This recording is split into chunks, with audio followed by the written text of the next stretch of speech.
Pandang wajahmu dan berseru,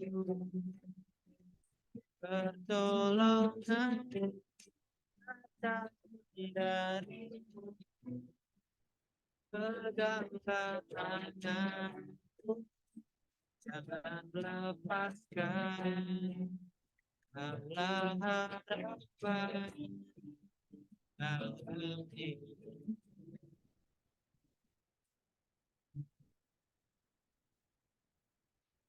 Pandang wajahmu berseru, pertolongan datang dari, peganglah tangan, jangan lepaskan. Kaulah harapan dalam hidup.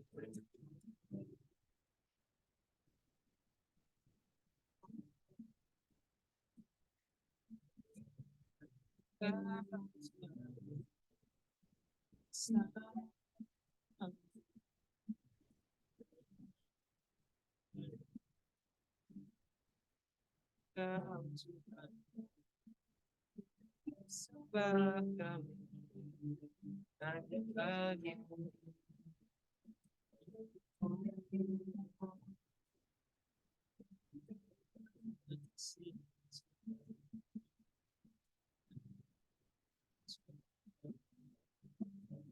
Sebab kami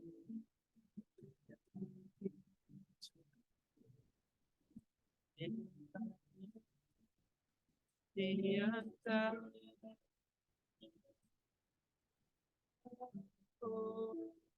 pandang wajahmu berseru, pertolongan datang dari, peganglah tanganku, jangan lepaskan. Lah harapan hidup. Oh, ku pandang wajahmu dan berseru, pertolongan dari, peganglah tanganku, jangan lepaskan.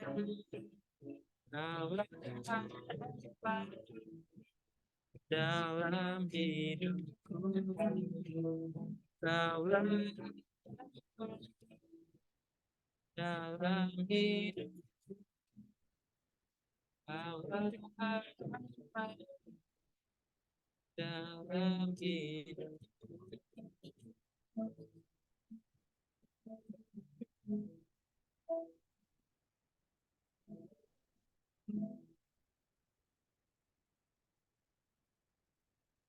Sudah mampet, dipersilakan. Haleluya. Mari Bapak Ibu, Saudara, sebelum kita mendengar firman, mari kita satu dalam doa. Engkaulah sungguh harapan di dalam hidup kami, Tuhan. Engkau mati, bangkit bagi kami, memberikan satu pengharapan dalam hidup kami, bahwa kami punya Allah yang dahsyat, Allah yang luar biasa, Allah yang hidup, Allah yang tidak tergantikan oleh apapun, Allah yang mengerti, Allah yang peduli, Allah yang sungguh-sungguh mengenal siapa kami, karena Engkau Allah yang menciptakan kami serupa dan segambar denganmu. Malam ini Tuhan, pagi hari di bagian di Amerika, Tuhan, kami mau duduk diam mendengarkan suara-Mu, nyatakan isi hati-Mu Bapa. Sesungguhnya inilah hari-hari di mana setelah kebangkitan-Mu 40 hari Tuhan, sebelum kenaikan-Mu Tuhan ke surga, di mana Engkau berjalan Tuhan, menampakkan diri kepada para murid Tuhan.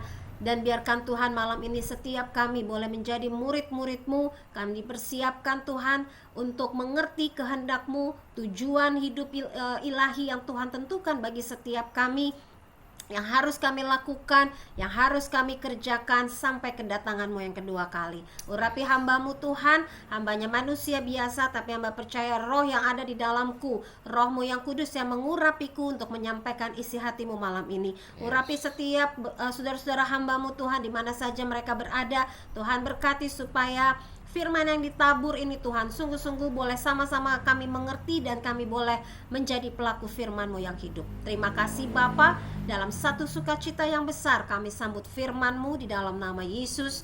Amin. Amin. Haleluya. Kita kayak Bible study ya saudara ya. Kalau Bible study kan biasanya kan orangnya gak banyak. Bentar Bung, kita remove dulu. Haleluya. Ya. Tema sharing saya malam hari ini saya kasih judul setelah bangkit apa yang Tuhan Yesus lakukan. Ya saudara ya, kalau tanggal berapa? 7 April ya kita boleh merayakan kebangkitan Kristus. Maka tanggal 18 nanti kita akan merayakan hari kenaikannya ya, 40 hari setelah kematiannya. Dan inilah masa-masa yang kita harus tahu, kita harus mengerti apa sih yang Tuhan Yesus lakukan ya setelah dia bangkit gitu ya saudara ya. Kita mau buka sama-sama di Yohanes 20. Ayatnya cukup panjang tapi nanti saya akan baca yang poin-poin yang penting, tapi Bapak Ibu Saudara bisa baca sendiri di rumah ya. Yohanes 20 ini satu pasal, ini menceritakan tentang setelah Yesus bangkit apa yang Tuhan Yesus lakukan.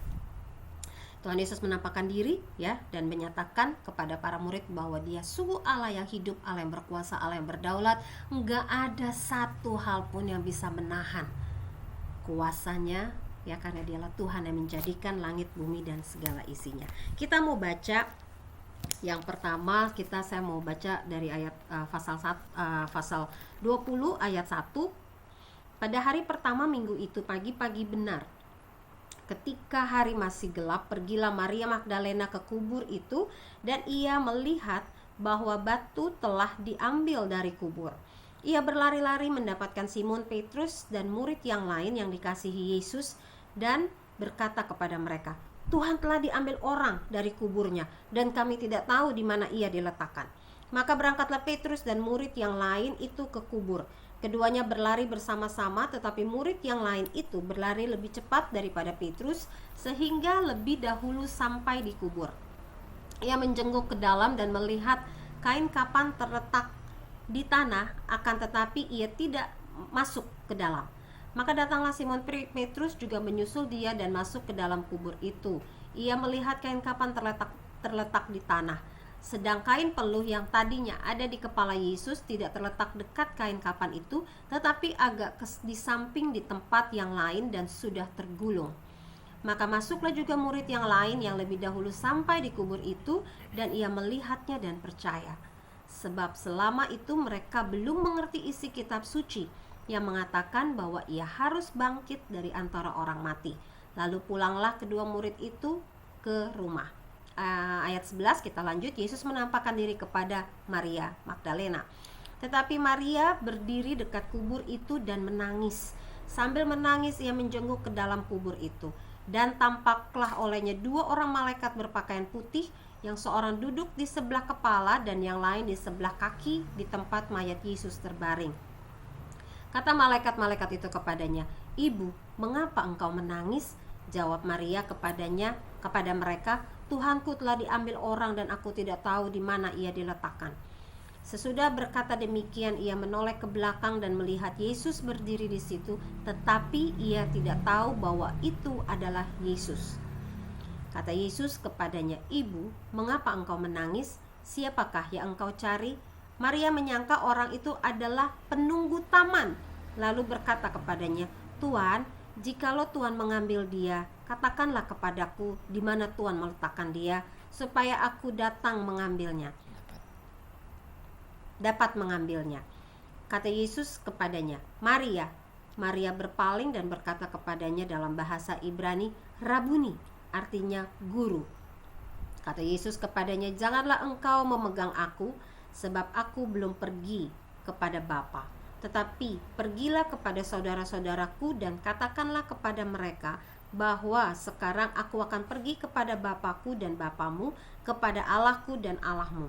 Maria Magdalena pergi dan berkata kepada murid-murid, aku telah melihat Tuhan, dan juga bahwa Dia yang mengatakan hal-hal itu kepadanya. Ya, saudara, dari ayat ini, dari pembacaan kita di Yohanes 20 ayat yang 11 sampai ke 18, kita melihat bahwa yang pertama kali Tuhan Yesus menampakkan diri itu setelah kebangkitannya adalah kepada Maria Magdalena. Ya saudara ya, kenapa sih kok ke Maria gitu kan, harusnya ke murid-muridnya dong. Saudara, kalau kita boleh flashback ke belakang ya saudara ya, ketika manusia pertama kali jatuh ke dalam dosa terjadi di Taman Eden, dan itu karena tipu daya iblis terhadap Hawa. Ya saudara ya, sehingga ketika Tuhan Yesus bangkit, orang yang harus atau pribadi yang harus ngalami pemulihan atau melihat kuasa Tuhan ya saudara ya, adalah wanita, Maria. Terus kenapa mesti Maria Magdalena? Kan ada yang lain, Maria ibu Yesus, Maria ibu Yakobus, Maria yang lain, dan wanita-wanita yang lain yang selalu menyertai Yesus ya saudaraku ya. Nah, kenapa mesti Maria? Siapa sih Maria Magdalena ya kan? Kenapa, apa spesialnya Maria Magdalena? Di Lukas 8 ayat 2 firman Tuhan bilang gini, dan juga Lukas 8 ayat 2, beberapa orang perempuan yang telah disembuhkan dari roh-roh jahat atau berbagai penyakit, yaitu Maria yang disebut Magdalena yang telah dibebaskan dari 7 roh jahat. Saudara, kalau kita baca dalam ayat itu jelas berarti Maria Magdalena sebelum dia mengalami encounter, sebelum dia mengalami perjumpaan dengan Tuhan, dia terikat, dia terbelenggu oleh 7 roh jahat. Saudara ya, kalau kita lakukan pelepasan ya kuasa gelap, ngelepasin 1 roh jahat aja, kita udah begitu ngeliat manifestasinya aja kita udah waduh gitu ya. Gimana 7 coba saudara ya, apa yang dia alami gitu ya. Mungkin dia pada saat lagi manifest dia bisa kebanting-banting, dia buang diri, kita ya memang tidak diceritakan, tetapi Tuhan Yesus datang buat Maria pada saat itu. Tuhan Yesus lepaskan 7 roh jahat dari dalam tubuhnya. Mari kita coba renungi sejenak ya saudara ya. Mungkin kita nggak terikat dengan kuasa gelap, tetapi apa yang hari-hari ini mengikat kita?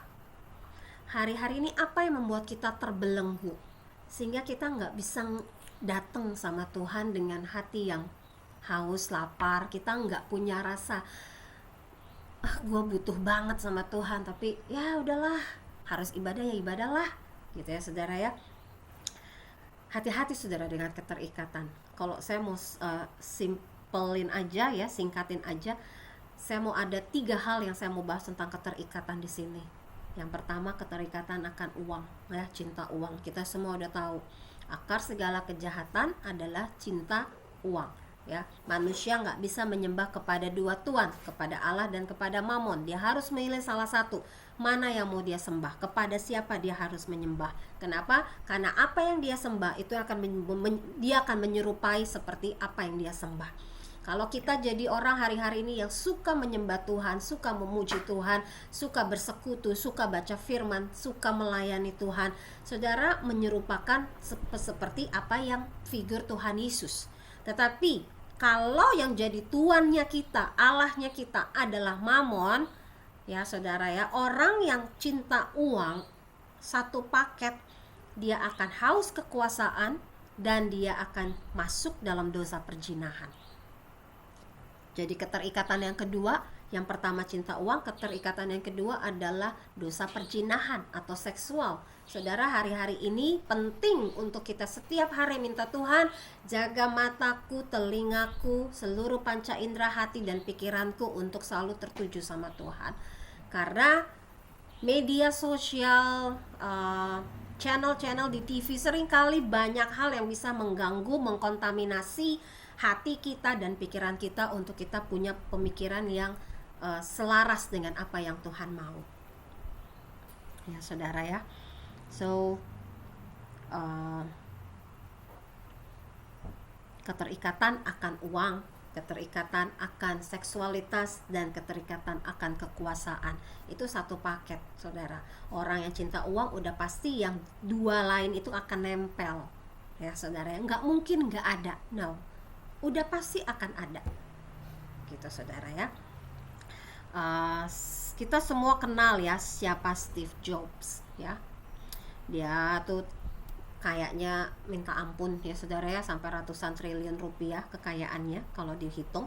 Dia pernah satu kali pernah ada satu artikel nulis, dia bilang gini, pada saat dia udah sakit ya, tempat tidur yang paling mahal adalah tempat tidur pada waktu kita terbaring di rumah sakit ya.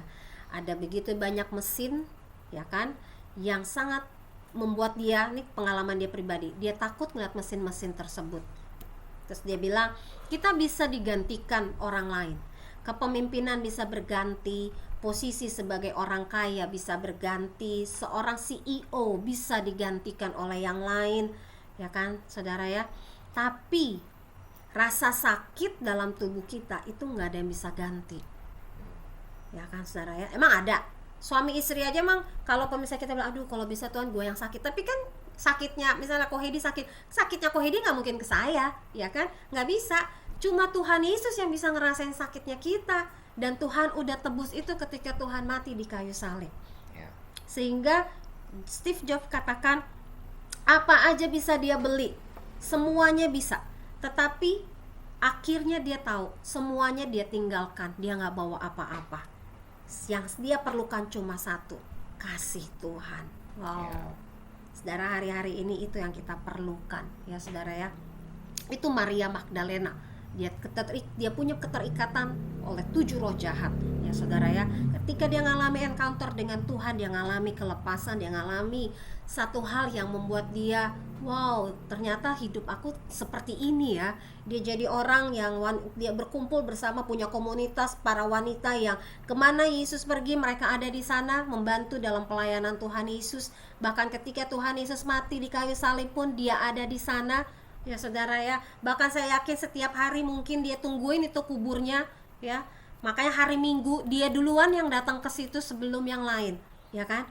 Petrus dan Yohanes, murid yang dikasihi Tuhan, datang ketika Maria Magdalena bilang jenazahnya nggak ada, mayatnya kemana, tubuhnya nggak ada ya kan saudara ya. Berarti setiap hari kali dia berjaga-jaga di situ.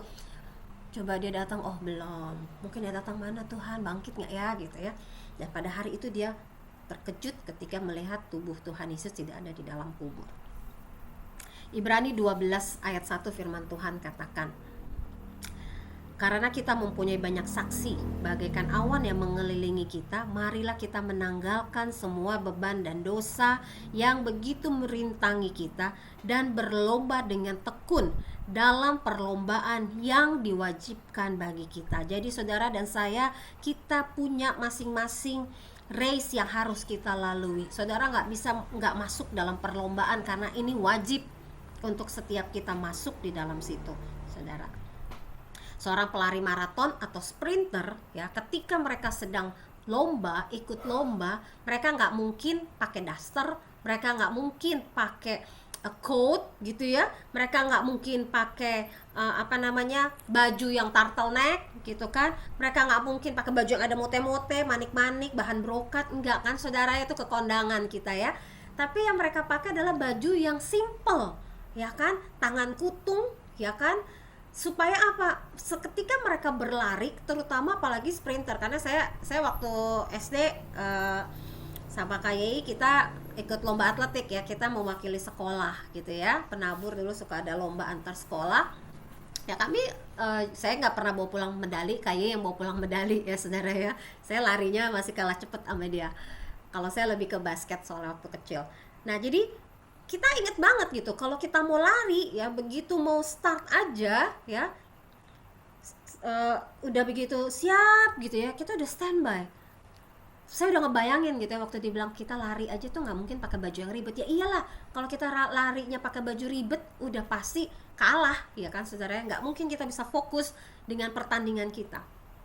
Nah, kalau hidup kita masih ada keterikatan dengan hal-hal yang tadi saya bilang ya, cinta uang, perjinahan, kekuasaan ya saudara ya, saudara nggak akan bisa ikut Yesus dengan maksimal.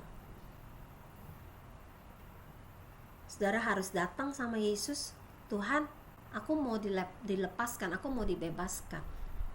Angkat ikatan-ikatan ini Tuhan, supaya aku bisa sungguh-sungguh ikut Engkau. Tadi Ibrani 12 ayat 1 yang udah kita baca, ada kata beban dan kata dosa. Ya saudara ya, sementara di Matius 11 ayat 28 firman Tuhan bilang apa? Marilah kepadaku semua yang letih lesu dan berbeban berat, aku akan memberi kelegaan kepadamu. Dosa dalam salah satu narasi terjemahan Alkitab bahasa Inggris itu disebut sebagai parasitic sin ya. Parasit, benalu, saudara tahu ya, benalu itu ngegrogotin inangnya ya kan. Jadi pohon yang kalau udah ada parasitnya, ada benalunya, udah tinggal tunggu waktu pasti dia akan kering dan mati.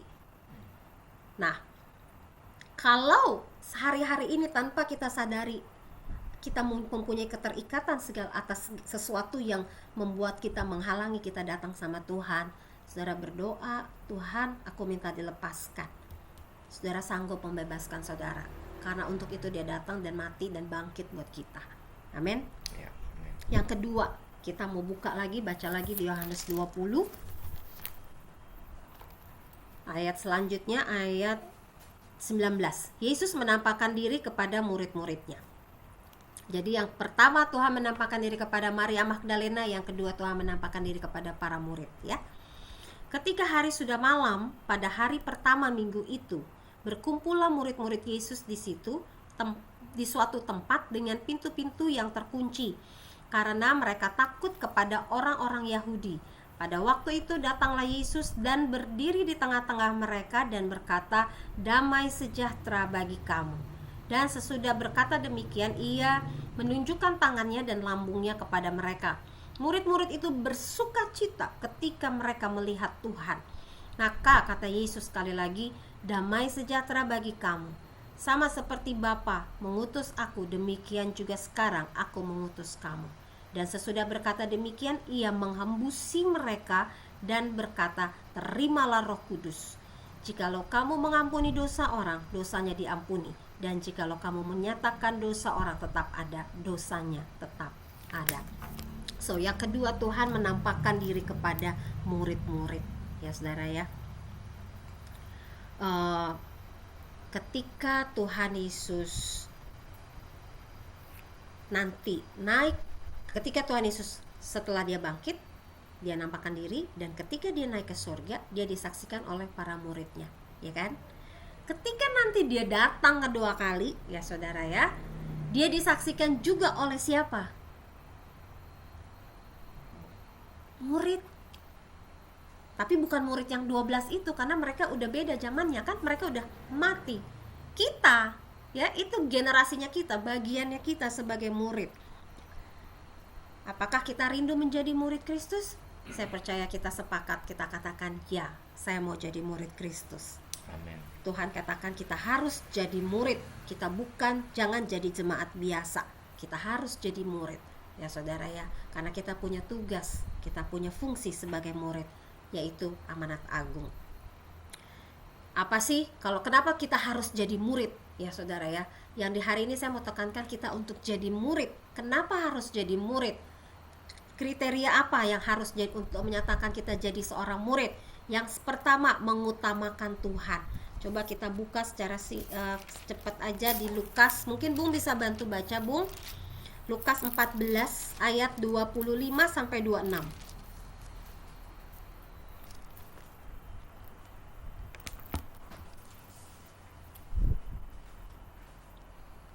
Lukas 14 ayat 25 sampai 26 ya. Lukas 14 ayat 25 sampai 26. Judul perikop segala sesuatu harus dilepaskan untuk mengikut Yesus. Ayat 25, pada satu kali banyak orang berduyun-duyun mengikuti Yesus dalam perjalanannya. Sambil berpaling ia berkata kepada mereka, jikalau seorang datang kepadaku dan ia tidak membenci bapaknya, ibunya, istrinya, anak-anaknya, saudara-saudaranya laki-laki atau perempuan, bahkan nyawanya sendiri, ia tidak dapat menjadi muridku.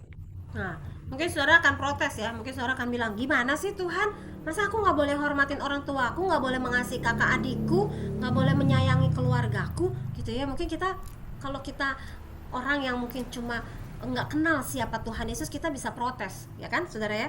Tetapi maksud Tuhan adalah segala sesuatu, semua yang ada di sekitar kita, orang-orang yang ada kita kasih, yang ada di sekeliling kita, yang kita sayang, yang kita kasihi, itu tidak boleh nomor satu, tetapi hanya Tuhan yang jadi nomor satu, yang utama dan yang terutama cuma Tuhan, bukan pasangan kita, bukan orang tua kita, bukan anak-anak kita, tapi Tuhan. Bukan bisnis kita, bukan pekerjaan kita, tapi Tuhan. Ya saudara ya, seringkali banyak orang suka mix up nih antara ikut Tuhan ya, menomorsatukan Tuhan dengan hal-hal yang lain yang kelihatannya memang baik tetapi belum tentu benar. Ya saudara ya, semua yang baik belum tentu benar, tetapi semua yang benar konteksnya dengan firman Tuhan udah pasti baik.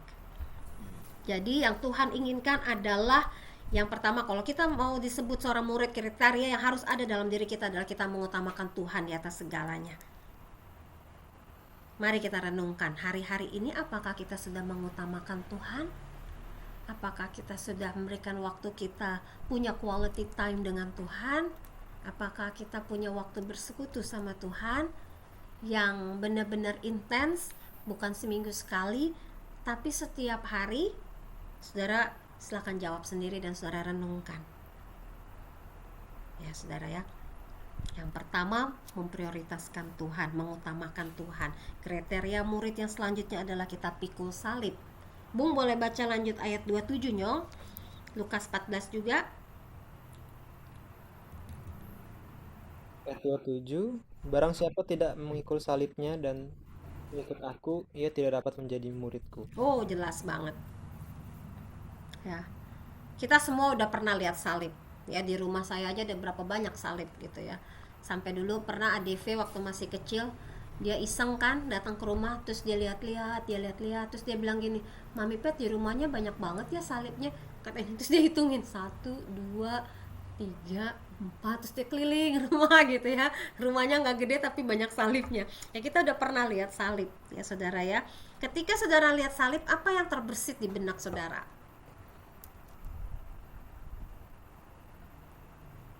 Ada yang mau jawab? Ketika saudara lihat salib, apa yang terbersit? Pengorbanan. Oke. Thank you. Kakak Andy. Bung tadi mau jawab? Sama. Sama? Oke. Pengorbanan. Yes. Pengorbanan Kristus sampai dia mati ya di kayu salib buat kita. Ya saudara ya.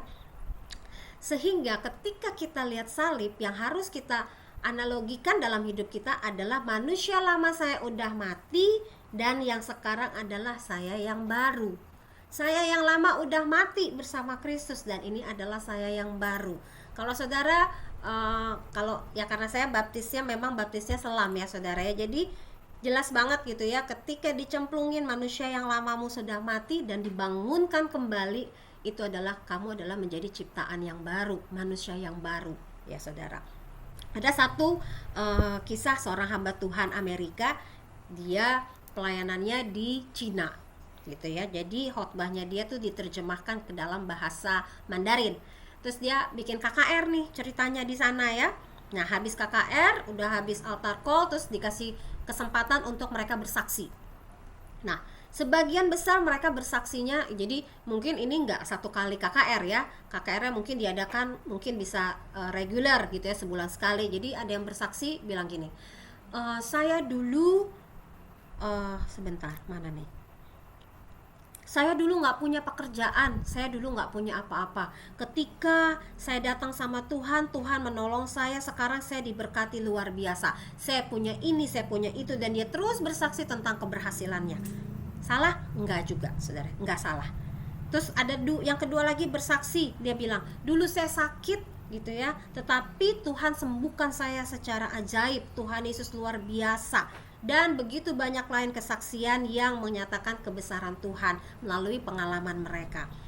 Nah, kemudian hamba Tuhan ini bilang gini, saudara, coba saudara misalnya para rasul masih hidup hari ini, mereka disuruh kesaksian di depan, kira-kira apa yang akan mereka jawab?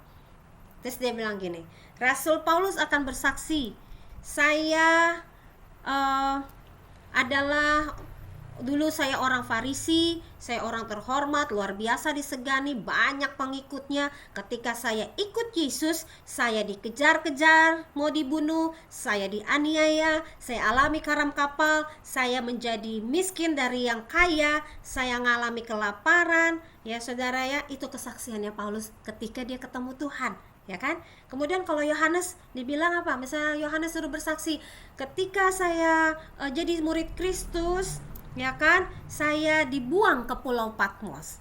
Kalau Petrus dia akan berkata, kalau saya akan bersaksi ketika saya ketemu Yesus, saya udah dikatakan, saya udah divonis, saya akan mati disalib dengan terbalik, ya kan?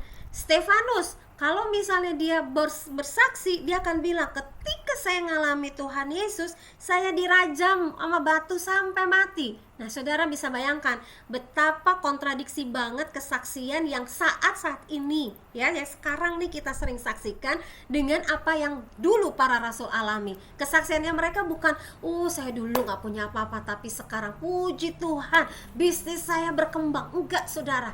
Justru kayak Paulus, saya punya segalanya, ketika saya ikut Yesus, saya kehilangan segalanya. Waduh, mikir nih, ikut Yesus, jadi murid Yesus gak gampang ya saudara ya. Ya kan? Gak gampang. Semua kesaksian para murid sangat terbalik dengan apa yang kita sering saksikan hari-hari ini. Saya gak bilang kesaksian kita salah, enggak, gitu kan, karena seringkali kita juga butuh, kita harus menyaksikan akan apa yang Tuhan lakukan dalam pergumulan hidup kita masing-masing. Tapi seringkali kita dinabobokkan bahwa kesaksian itu seringkali sekedar berkat, kesembuhan, mujizat, ya, bukan mujizat dalam arti ketika justru ketika saya sungguh-sungguh sama Tuhan, saya memberitakan Injil, saya difitnah, saya dibuang dari keluarga, gitu ya, kayak Kohedi kan. Ketika dia hidup percaya Yesus, dia terima Yesus, begitu sampai rumah bukannya di welcome sama mamanya, malah dilempar bajunya, suruh tinggal di gereja. Akhirnya dia tinggal di gereja, terus tinggal di rumah temennya kok ya, ada yang nampung gitu saudara, sampai akhirnya satu saat bisa balik lagi ke rumah. Gereja Tuhan harus siap, setiap kita umat Tuhan harus siap untuk masuk di dalam masa penganiayaan. Saat-saat ini kita ada dalam masa pemurnian. Dimurnikan itu nggak enak ya saudara ya. Emas itu untuk bisa jadi mahal, dia harus dibakar berkali-kali sampai dia terlihat wow good, ini kualitas yang terbaik. Demikian juga hidup kita hari-hari ini. Kriteria seorang murid yang ketiga adalah dia nggak terikat sama dunia. Bung boleh baca Lukas 14 tadi ayat 33 Nyong. Lukas 14 ayat 33. Demikian pula lah tiap-tiap orang di antara kamu yang tidak melepaskan dirinya dari segala miliknya tidak dapat menjadi muridku. Yes.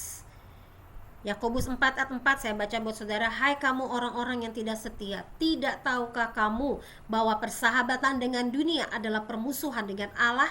Jadi barang siapa hendak menjadi sahabat dunia ini, ia menjadikan dirinya musuh Allah. Biar malam hari ini setiap kita gak ada yang menjadikan diri kita musuh Allah ya saudara ya. Kita lebih baik dimusuhi dunia tapi kita jadi sahabat Allah dan bukan yang sebaliknya. Ketika kita terikat dengan dunia saudara, hidup kita mungkin hari-hari ini fine-fine aja, tetapi at the end saudara akan mengalami sesuatu yang saudara akan sesali. So, mari ikat diri kita dengan surga, terhubung koneksi dengan surga. Tuhan menampakkan diri kepada murid-muridnya karena Tuhan tahu pada saat Tuhan mengalami penganiayaan sampai dia mati di kayu salib, para murid kondisinya gundah gulana. Murid-murid ngalami ketakutan, kecemasan, hilang pengharapan. Mereka ngerasa kayak aduh gimana nih, udah gak ada lagi orang yang mereka bisa belajar banyak hal yang bisa menenangkan mereka, ya yang bisa mereka benar-benar satu pribadi, sosok yang sangat teduh, tenang, yang benar-benar kalau dekat dengan pribadi ini mereka ngalami satu sukacita, damai sejahtera yang nggak bisa dibilang dan nggak bisa diukur dengan apapun. Mereka harus kehilangan, ya saudara ya. Mereka harus menanti-nanti, bangkit nggak ya Tuhan, bangkit nggak ya. Ya, ketika mereka datang ke kubur, mereka lihat nggak ada tubuh Yesus, mereka bertanya-tanya, Tuhan engkau di mana? Ya kan? Sehingga akhirnya Tuhan menampakkan diri kepada mereka ketika mereka sedang berkumpul. Dan puji Tuhannya, mereka dalam kondisi seperti itu, mereka tetap bersekutu, saudara. Mereka nggak berpisah, mereka nggak kembali ke kerjaannya masing-masing. Ya, mereka kumpul seminggu sekali, tapi mereka tetap fellowship satu dengan yang lain. Ya, pada saat itu, pada saat Tuhan datang ke tengah-tengah mereka, Tuhan katakan damai sejahtera bagimu. Ketika satu kata itu muncul dari mulut Tuhan Yesus, seketika itu juga sukacita mereka meluap-luap. Seketika itu juga pengharapan muncul dalam hidup mereka. Iman mereka bangkit karena mereka ngelihat nggak ada orang yang bisa ngomong ini selain Tuhannya mereka. Suara ini cuma suara Tuhannya mereka, Tuhan Yesus doang. Yang tiba-tiba dari pintu yang gak bisa terkunci, Tuhan ada di tengah-tengah situ. Ya saudara ya, kalau saudara hari-hari ini sedang dalam kondisi yang low, sedang down, saudara ngerasa kayaknya kok hidupnya kayak gini aja sih, kayak yoyo, naik turun gak jelas. Saudara ya, izinkan Tuhan masuk dalam hidupmu. Izinkan Tuhan buka mata rohanimu supaya kau bisa ngelihat rencana Tuhan yang luar biasa dan saudara bisa saksikan itu kepada banyak orang. Ya saudara ya, kita harus tunjukin, kita harus saksiin kepada banyak orang bahwa hidup kita gak sama, hidup kita beda. Mungkin dulu kamu kenal saya orang yang suka gosip, kamu kenal saya seorang yang pemarah. Ketika saya mengalami perjumpaan dengan Yesus seperti apa yang Maria Magdalena alami, hidup saya diubahkan. Saya jadi orang dari yang pemarah, saya jadi peramah. Ya saudara ya, saya dari orang yang suka gosip, saya jadi orang yang justru sukanya doain orang, berkati orang. So, yang pertama selama 40 hari Tuhan Yesus ada setelah kebangkitannya, Tuhan tampakkan diri ke muridmu Maria Magdalena. Tuhan menampakkan diri untuk kepada para murid. Yang ketiga, Tuhan menampakkan diri kepada Thomas. Ya saudara ya, kita baca balik lagi di Yohanes 20. Yohanes 20 ayat 24. Dedi boleh tolong baca? Yesus menampakkan diri kepada Thomas. Tetapi Thomas, seorang dari ke-12 murid itu yang disebut Didimus, tidak ada bersama-sama mereka ketika Yesus datang ke situ. Maka kata murid-murid yang lain itu kepadanya, "Kami telah melihat Tuhan." Tetapi Thomas berkata kepada mereka, "Sebelum aku melihat bekas paku pada tangannya, dan sebelum aku mencucukkan jariku ke dalam bekas paku itu, dan mencucukkan tanganku ke dalam lambungnya, sekali-kali aku tidak akan percaya." 8 hari kemudian murid-murid Yesus berada kembali dalam rumah itu, dan Thomas bersama-sama dengan mereka. Sementara pintu-pintu terkunci, Yesus datang dan ia berdiri di tengah-tengah mereka dan berkata, "Damai sejahtera bagi kamu." Kemudian ia berkata kepada Thomas, "Taruhlah jarimu di sini dan lihatlah tanganku. Ulurkanlah tanganmu dan cucukkanlah ke dalam lambungku, dan jangan engkau tidak percaya lagi, melainkan percayalah." Thomas menjawab dia, "Ya Tuhanku dan Allahku." Kata Yesus kepadanya, "Karena engkau telah melihat aku, maka engkau percaya. Berbahagialah mereka yang tidak melihat namun percaya." Haleluya, itulah kita ya saudara ya. Kita nggak melihat tanda di tangan Tuhan Yesus, tetapi kita percaya. Amin. So, Thomas, ketika pertama kali Tuhan Yesus menampakkan diri kepada para murid, ya di ayat yang tadi kita baca, ayat 19 yang membaca, Thomas nggak ada di situ, saudara ya. Thomas tidak ada di situ. Kenapa dia nggak ada di situ? Dia lagi galau, ya kan? Ketika Tuhan disalib, dia hanya melihat dari kejauhan. Dia menyendiri, ya kan? Ketika hari Sabtu belum terjadi apa-apa, jiwanya mulai tergoncang. Sampai hari Minggu masih belum terjadi apa-apa, pengharapannya mulai goyah. Guru yang dia kasihi, yang dia ikuti selama 3,5 tahun, ternyata mati konyol begitu aja. Pemikirannya Thomas, ya saudara ya. Dia ngalami kekecewaan, dia hancur hati, karena dia ngeliat, aduh ya ampun, itu orang yang saya sangat-sangat panut dalam hidup saya mati, terus gimana hidup saya? Ya, dia hilang arah, sehingga dia nggak mau ikut lagi di dalam komunitas, dia nggak mau hadir di dalam kumpulan para murid, dia menyendiri. Hati-hati saudara ya, kalau kita sudah terbiasa ada dalam satu komunitas, saudara jangan keluar ketika saudara sedang galau, ketika saudara sedang kecewa. Saudara jangan sendiri, justru saudara harus masuk di dalam komunitas rohani, saudara harus ada di dalam setiap pertemuan persekutuan, supaya saudara dikuatkan lagi, supaya saudara dimenangkan lagi, ya saudara ya. Balik lagi ke Thomas, ya. Di hari Minggu sementara teman-temannya kumpul, Thomas nggak hadir, ya kan. Nah, ketika besoknya ceritanya teman-temannya datengin kan, para murid yang lain datang ke Thomas, "Ih, kita Tuhan dateng Tom, Tuhan dateng, Tuhan tunjukin nih tangannya yang berlubang paku, kakinya, lambungnya, kita udah lihat." Tapi apa respon Thomas tadi kita udah baca?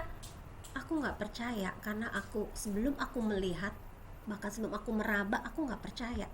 Dia nggak percaya, saudara ya. Padahal yang ngelihat Tuhan Yesus di situ bukan satu orang, para murid yang lain ada di situ, cuma dia yang nggak lihat. So, Thomas cuma bilang dia mau lihat, kalau dia udah percaya, dia akan percaya kalau dia udah lihat benar-benar dengan real di depan mata. Sehingga minggu berikutnya, Senin berikutnya, ketika mereka lagi kumpul, Tuhan datang di sana dan Thomas ada di situ. Ya saudara, Tuhan tunjukin kepada Thomas dan Thomas bilang, baru dia tahu, ini lihat Tuhanku, ya Allahku. Dia nggak bisa ngomong apa-apa, walaupun hatinya sebenarnya bersuka cita, karena ternyata pengharapannya tidak putus, tidak kandas begitu aja, ya saudara ya. Tapi firman Tuhan jelas buat kita malam ini, berbahagialah orang yang tidak melihat namun amin. So, Thomas ya, kalau saudara bisa baca kisahnya selanjutnya, dari orang yang meragukan kuasa Tuhan, ya saudara ya, ternyata ketika dia ngalami perjumpaan yang terakhir itu sama Tuhan Yesus, wow, dia dipakai Tuhan luar biasa. Ya, dia menjadi penginjil ke Tigris, ya sekarang itu Irak, kemudian dia ke Persia atau Iran, dia menangkan jiwa-jiwa di sana. Tahun 52 dia berlayar ke India, ya ke Malabar. Di sana dia memberitakan Injil kepada kasta Brahmana dan bangsa Portugis menemukan bukti-bukti bahwa ada orang-orang Kristen yang ternyata memang dimenangkan ketika melalui penginjilan Thomas saat itu. Namun dia mati tahun 72, dia ditombak sama salah seorang keturunan Brahmana. Gitu ya saudara ya. Dia mati, dia ditombak. Tetapi Alkitab mencatat bahwa dia sudah memenangkan jiwa-jiwa. Di Alkitab memang nggak ada kita tentang Thomas ya, tidak masuk di dalam Alkitab kita. Tetapi kalau di Katolik, kalau nggak salah ada Santo Thomas kisahnya, ya saudara. Selama 40 hari setelah kebangkitannya, Tuhan Yesus berjalan berkeliling, menampakkan diri agar semua muridnya melihat bahwa dialah Tuhan, Anak Allah yang hidup, yang berkuasa, yang berdaulat. Selama 40 hari setelah kebangkitannya, Tuhan Yesus berkeliling menampakkan diri agar semua muridnya percaya bahwa setiap kata yang keluar dari mulut Allah tidak akan pernah kembali sia-sia. Semuanya digenapi dengan kematian dan kebangkitan Kristus, sampai kenaikannya pun semuanya digenapi, dan dia akan datang kembali kedua kali menjemput setiap kita di awan-awan yang permai. Ya saudara ya, Tuhan mau kita jadi muridnya. Kita dimuridkan untuk kita memuridkan. 40 hari Tuhan sengaja bagikan itu kepada setiap murid. perlengkapi mereka bahwa apa yang mereka dengar, apa yang mereka pelajari itu ya dan amin. Firman Tuhan yang saudara baca itu ya dan amin. So hari-hari ini biarkan hidup kita seperti hidup para murid, hidup kita seperti suratan Kristus yang terbuka ya saudara ya. Kita dibentuk, mau dibentuk, rela dibentuk untuk jadi seperti murid ya kan. Kalau tadi kita udah tahu kriteria murid apa tadi saudara, ada 3 kriteria murid. Ayo, yang pertama apa? Memprioritaskan Tuhan. Tuhan di atas segalanya. Yang kedua memikul Salib. salib. Dan yang ketiga kriteria seorang murid tidak terikat sama dunia saudara. Oh haleluya, thank you Lord. Tugas kita adalah menyaksikan, menyampaikan karya keselamatan yang kita terima dari Tuhan, karunia anugerah yang luar biasa sampai kedatangan yang kedua kali. Saudara ingat, ladang udah menguning, siap untuk dituai. Biarkanlah kita yang jadi orang-orang yang menuai jiwa-jiwa di hari-hari ini saudara ya. Ketika Tuhan Yesus datang, Tuhan akan bilang, kamu adalah hambaku yang setia, baik pekerjaanmu, masuklah dan turutlah dalam pesta di dalam rumah Allah saudara. Biar itu yang menjadi kerinduan kita, tujuan hidup kita hari-hari ini ya saudara ya. Kita menjadi murid Kristus, kita hidup seperti Kristus saudara. Kita dilepaskan dari setiap keterikatan seperti yang dialami oleh Maria Magdalena, dan kita tidak menjadi orang yang ragu-ragu akan perkataan firman Tuhan seperti Thomas. Dan kita juga tidak menjadi orang yang penakut terhadap ancaman, terhadap hal-hal yang membuat kita down, gampang drop ya saudara ya, seperti para murid. Karena Tuhan Yesus bangkit membuktikan Dia Tuhan yang dahsyat dan luar biasa. Haleluya. Mari kita berdoa. Thank you Lord. Bapak, hamba sudah selesai berbicara, dan hamba percaya biar Kau sendiri yang terus membuat kami mengerti melalui Roh Kudus-Mu bahwa hari-hari ini kami boleh hidup, memberikan hidup kami untuk dibentuk seperti seorang murid, sehingga kami siap untuk memuridkan orang lain.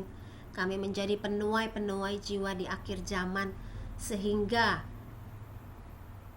karya keselamatan-Mu itu tidak sia-sia dalam hidup kami. Amin. Kami boleh sampaikan ke banyak orang, bukan hanya pada waktu kami diberkati, bukan hanya ketika kami disembuhkan dari penyakit, tetapi justru hal-hal yang membuat kami, yang merubah hidup kami, merubah karakter kami yang gak enak secara fisik, daging kami Tuhan. Ketika kami justru sungguh-sungguh ikut Engkau, kami dicerca, kami dianiaya mungkin Tuhan, kami mungkin difitnah orang karena kami pegang firman Tuhan dalam pekerjaan kami mungkin tidak dianggap Tuhan. Tetapi ketika kami setia melakukan apa yang Tuhan mau kami kerjakan, sesungguhnya hidup kami sudah menjadi kesaksian bagi banyak orang. Dan biarkan Tuhan dengan demikian nama Tuhan yang ditinggikan, nama Tuhan yang dipermuliakan. Terima kasih Bapa. Persiapkan setiap kami, umat-Mu, hamba-hamba-Mu, keluargaku Tuhan yang ada di dalam Saturday Fellowship pada malam hari ini. Ketika kami akan merayakan kenaikan-Mu tanggal 18 Mei mendatang Tuhan, kami boleh melihat dan sungguh-sungguh mempelajari, mengikuti teladan-Mu, apa yang Tuhan lakukan selama Engkau ada. Kami percaya bukan satu kebetulan 40 hari Engkau ada di dunia, di bumi ini Tuhan. 40 hari Engkau berpuasa sebelum Engkau memulai pelayanan-Mu. Dan setelah Engkau bangkit 40 hari Engkau tinggal di bumi sebelum Engkau naik ke surga. Kami percaya segala sesuatu di dalam Kristus ada maksud dan tujuannya. Dan kami serahkan Tuhan keberadaan kami, setiap kami tua, muda, besar, kecil, anak-anak sekalipun. Mungkin kami tidak mengerti firman yang hamba sampaikan malam hari ini, tetapi kami percaya Roh Allah yang kudus, yang luar biasa itu yang akan memberikan kami hikmat dan pengertian, sehingga someday kami akan mengerti apa yang Tuhan inginkan untuk kami lakukan sebagai seorang murid Kristus. Terima kasih Bapa, kami bersyukur untuk waktu yang indah, yang luar biasa. Engkau sungguh sangat baik bagi kami. Kami mengasihi-Mu Tuhan, karena Engkau terlebih dahulu mengasihi kami. Terima kasih Tuhan Yesus, di dalam namamu kami berdoa. Amin. Amin.